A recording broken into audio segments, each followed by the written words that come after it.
Wintergreen is the largest ski resort in Virginia, and today I will be giving you my ranking and review of it so that you can decide if it's worth spending your hard-earned money and taking off time from work to go check it out for yourself.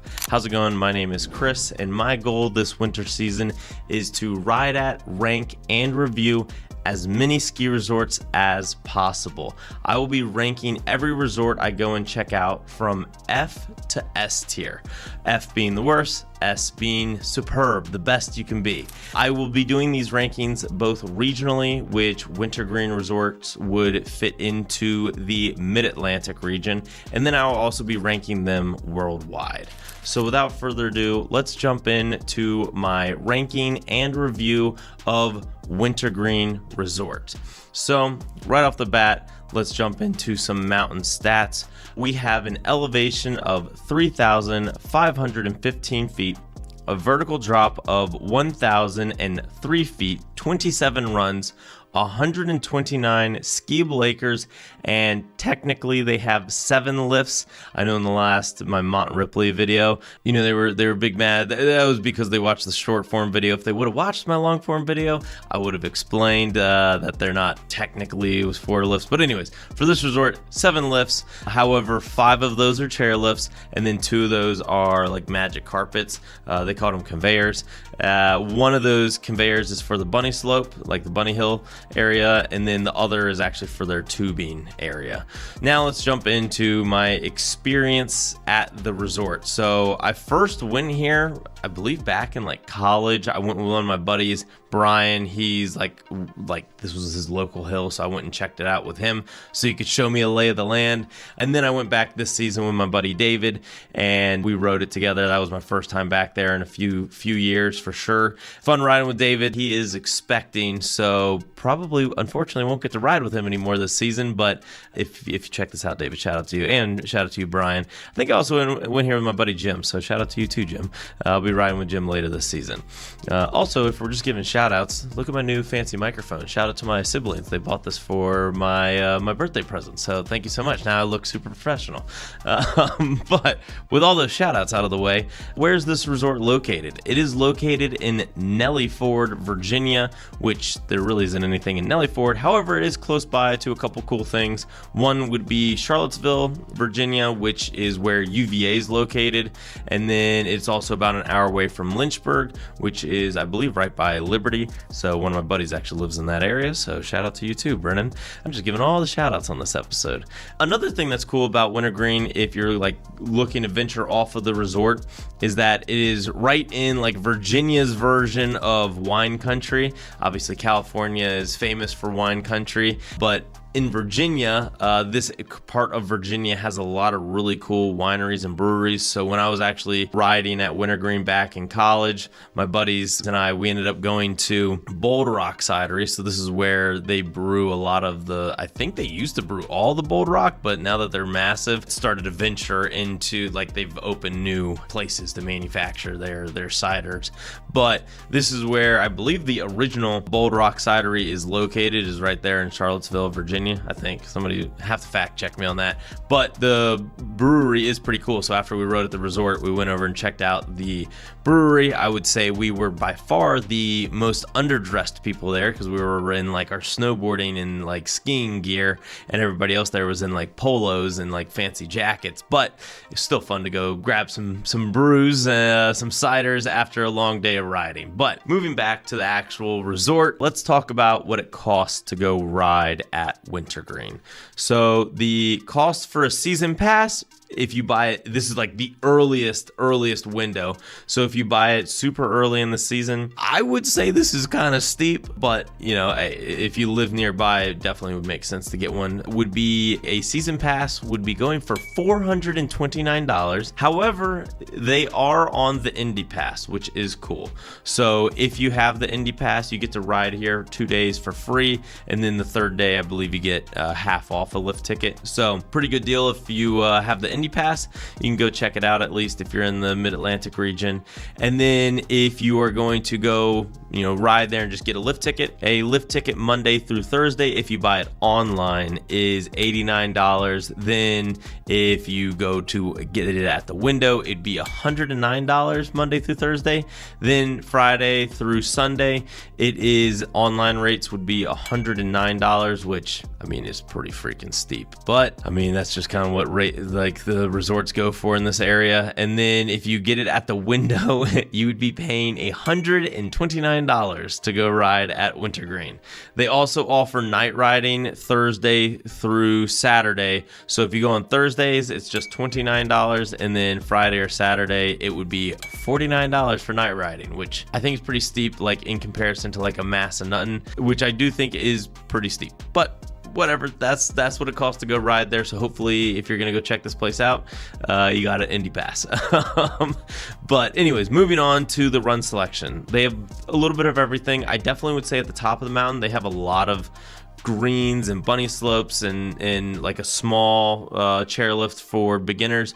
So I think for beginners, this is a pretty good resort to go and check out and learn how to ride at. Moving over to if you're more advanced of a rider, they have everything from blues, blacks. They technically have a double black and then also a terrain park on one side of the mountain. So I like when resorts do this. I kind of like when resorts have different sections of the mountain. It kind of allows riders to kind of spread out, and so that everything's not funneling down to one lift at the bottom. That would be kind of one of my only gripes for like a Timberline mountain, where all the runs kind of funnel you back to the main chairlift. Now thankfully for Timberline, it's a high-speed chairlift, so you get up the mountain super quick, but it still kind of bottlenecks everybody right there. So I like when resorts kind of spread everybody out, and so that's what this resort does pretty well. So one side has a lift called Big Acorn, and this is the side of the mountain with mainly blue runs, and then it also does technically have, I think, a couple blacks as well. But this is a good side if you're maybe not quite experienced yet, or don't want to be riding moguls. So if you're kind of trying to stay away from blacks and double blacks, you can go to the Big Acorn lift, which has a lot of fun blues and blacks. And that's kind of the side of the mountain that we started at when I was there last with David, and fun runs. They even had, I mean, it was very thin coverage because we went earlier in the season, but they even technically had some like very barely air quotes glades that you could hit as well. So yeah, it was fun side of the mountain for people that aren't quite confident yet enough to go hit blacks, or if you're just not wanting to hit the blacks yet, you're kind of getting your legs back underneath you. So that was a fun side of the mountain. That was all ski on basically. I mean, you waited in line for a few seconds, but they were getting people on the lifts pretty quick on that side. And then if you move over to the Highland Express lift, that would be the side that's only servicing blacks and technically double blacks. However, when I was there, once again, they only had really one run open there, but it was a very fun run. So it was a long one, had a bunch of cool side hits, had moguls, steep sections, so it had a little bit of everything. So that is the lift that would service that side of the mountain, which once again, you just get down, ride right onto the lift, hardly any line, basically no line.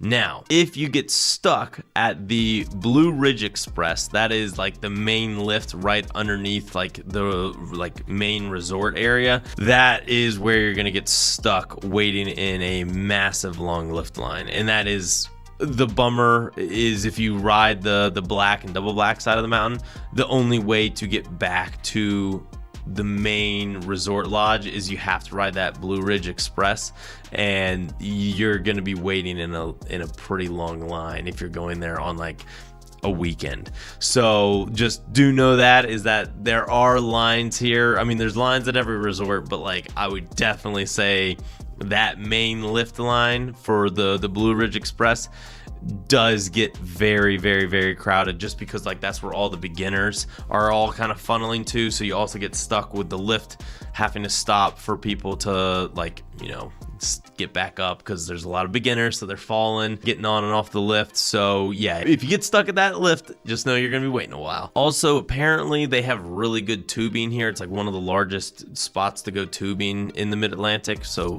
I've heard. Never gone tubing there, but that's what I've been told. So if you're trying to go check out tubing, you can definitely do that here. Now moving over to the actual like top of the mountain food and resort. So I did not eat here, full disclosure. I ate here way back in the day, but like that doesn't even count. It's been so many years.